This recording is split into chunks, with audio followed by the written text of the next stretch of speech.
Hello student, তোমরা যারা ক্যালকাটা ইউনিভার্সিটির আন্ডারে সেমিস্টার 4-এর ছাত্রছাত্রী আছো এবং তোমাদের শিক্ষাবিজ্ঞান সাবজেক্টটা এমডিসি কোর্সে আছে, তোমাদের জন্য আজকে ক্লাসটা খুবই গুরুত্বপূর্ণ। আজকে ক্লাসে তোমাদের CC4 পেপার থেকে দুটি গুরুত্বপূর্ণ 5 নম্বরের প্রশ্নের উত্তর নিয়ে আলোচনা করব। আর এই দুটো প্রশ্ন তোমাদের ইউনিট 1 থেকে থাকছে। প্রথম প্রশ্ন, বিদ্যালয় সংগঠনের ধারণাটি ব্যাখ্যা করো।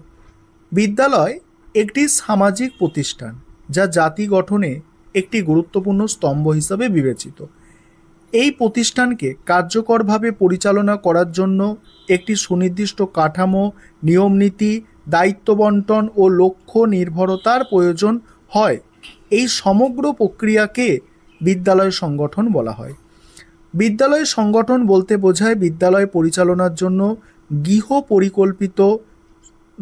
গৃহীত পরিকল্পিত কাঠামো ও প্রক্রিয়া, যার মাধ্যমে বিদ্যালয়ের বিভিন্ন বিভাগ, কর্মচারী, শিক্ষক, ছাত্রছাত্রী এবং অভিভাবকদের মধ্যে কার্যকর সমন্বয় গড়ে ওঠে এবং শিক্ষার গুণগত মান বজায় থাকে। সংগঠনের মাধ্যমে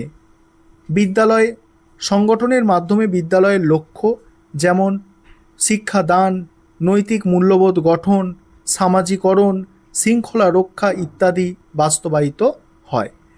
বিদ্যালয় সংগঠন 3টি প্রধান উদ্দেশ্যের ওপর নির্ভর করে। 1 নম্বর হচ্ছে শিক্ষার্থীদের পূর্ণ বিকাশ সাধন, 2 নম্বর হচ্ছে শিক্ষক, প্রধান শিক্ষক, ম্যানেজিং কমিটি প্রভৃতির মধ্যে সুসম্পর্ক গড়ে তোলা, অর্থাৎ সম্পর্ক দায়িত্ব, 3 নম্বর হচ্ছে মানবিক, অর্থনৈতিক, ভৌত সম্পদের সঠিক ব্যবহার নিশ্চিত করা। তারপর কি বলা হচ্ছে দেখো, ডক্টর অ্যাডামস বলেন সংগঠন হলো 2 বা ততোধিক ব্যক্তির দ্বারা পরিচালিত সমবায়মূলক কার্যকলাপের একটি ব্যবস্থা। এই সংজ্ঞা বিদ্যালয় সংগঠনের ক্ষেত্রেও যথার্থ প্রয়োগযোগ্য। সুতরাং বিদ্যালয় সংগঠন হলো একটি গতিশীল ও লক্ষ্য নির্ভর প্রক্রিয়া, যার মাধ্যমে বিদ্যালয় পরিচালনা সুষ্ঠুভাবে সম্ভব হয় এবং শিক্ষা ব্যবস্থা কাঙ্ক্ষিত মান অর্জিত হয়। তারপরের প্রশ্ন, বিদ্যালয় সংগঠনের বৈশিষ্ট্যগুলি লেখো। বিদ্যালয় সংগঠন কি বলা হচ্ছে দেখো, যে কোনো কাজের বাঞ্ছিত ফল লাভ করতে হলে উপযুক্ত সংগঠন প্রয়োজন। সংগঠনটি দুর্বল হলে নির্দিষ্ট লক্ষ্যে পৌঁছানো সম্ভব হয় না। সমাজের একটি বিশেষ উদ্দেশ্য সাধনের জন্য বিদ্যালয়ের উদ্ভব হয়েছে। সামাজিক সংস্থা হিসাবে বিদ্যালয়ের কাজ হলো শিশুকে ভবিষ্যতের সুনাগরিক গড়ে তোলা। এই উদ্দেশ্যটিকে বাস্তব রূপায়িত করার জন্য যেসব বাস্তবসম্মত উপায় আমরা গ্রহণ করি তাই হলো বিদ্যালয় সংগঠন। এবার বিদ্যালয় সংগঠনের নীতি বা প্রকৃতি বা বৈশিষ্ট্য তোমরা বলতে পারো। প্রথম পয়েন্ট, শিক্ষা বিষয়ক কর্মসূচির সফল রূপায়ণ। শিক্ষার্থীদের শিক্ষা দেবার জন্য বিদ্যালয়ে নানাবিধ কর্মসূচি গ্রহণ করা হয়েছে, যেমন তর্কসভার আয়োজন, রচনা প্রতিযোগিতা, কুইজ ও অঙ্কন প্রতিযোগিতা, প্রদর্শনী ব্যবস্থা ইত্যাদি। সংগঠনের মাধ্যমে এই সব কর্মসূচি বাস্তবে রূপায়িত হয়ে থাকে।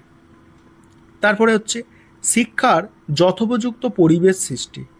শিক্ষার্থীদের অন্তর্নিহিত সম্ভাবনার পরিপূর্ণ বিকাশ সাধনের জন্য বিদ্যালয়ে শিক্ষার উপযুক্ত পরিবেশ রচনা করা প্রয়োজন। বিদ্যালয় কোনো ছাত্র তৈরির কারখানা নয়। উপযুক্ত সংগঠনের মাধ্যমে উত্তম পরিবেশে শিশু ব্যক্তিত্বের সুসামঞ্জস্য বিকাশই বিদ্যালয় শিক্ষার লক্ষ্য। এর জন্য বিদ্যালয়ে একটি বলিষ্ঠ সংগঠন প্রয়োজন। পরের অংশটুকু নিয়ে আলোচনা করব। তার আগে যে বিষয়টা বলার আছে, তোমাদের জন্য অনলাইন কোচিং ক্লাস চলছে। তোমরা যদি কেউ পেড ব্যাচে অ্যাডমিশন নিতে ইচ্ছুক থাকো, তা নিচে যে নম্বরটা দেখতে পাচ্ছ এই নম্বরে যোগাযোগ করতে পারো। পরের পয়েন্ট, বিদ্যালয়ে কর্মী নিয়োগ ব্যবস্থা। বিদ্যালয়ে সাফল্য নির্ভর করে উপযুক্ত প্রধান শিক্ষক, অভিজ্ঞ সহশিক্ষক এবং অশিক্ষক কর্মচারী যেমন করণিক, পিয়ন, দারোয়ান প্রমুখের ওপর। সুতরাং এদের সঠিক নির্বাচন ও নিয়োজন প্রয়োজন। বিদ্যালয় সংগঠনের ওপরেই এই দায়িত্ব থাকে। পরের পয়েন্ট, শিক্ষা পরিকল্পনা রচনা। বিদ্যালয়ে বাৎসরিক ও দৈনন্দিন পরিকল্পনার দায়িত্ব সংগঠনের ওপর ন্যস্ত থাকে। শিক্ষার্থী যাতে বাস্তব অভিজ্ঞতার মাধ্যমে প্রয়োজনীয় বিষয়গুলি শিখতে পারে সেই জন্য উপযুক্ত পরিকল্পনা প্রয়োজন। তাদের প্রবণতা এবং সামর্থ্য অনুসারে বিদ্যালয় সংগঠনকে উপযুক্ত সময় তালিকা রচনা করতে হবে। তারপরে যোগাযোগ ব্যবস্থা। বিদ্যালয় সংগঠনের কার্যকর যোগাযোগ একটি অন্যতম গুরুত্বপূর্ণ উপাদান। প্রশাসক, শিক্ষক, অভিভাবকদের মধ্যে নিয়মিত যোগাযোগ সুনিশ্চিত করা হয়। শেষ হচ্ছে মূল্যায়ন পর্যালোচনা। সংগঠনের কার্যকারিতা নিয়মিত মূল্যায়নের মাধ্যমে পর্যালোচনা করা হয়।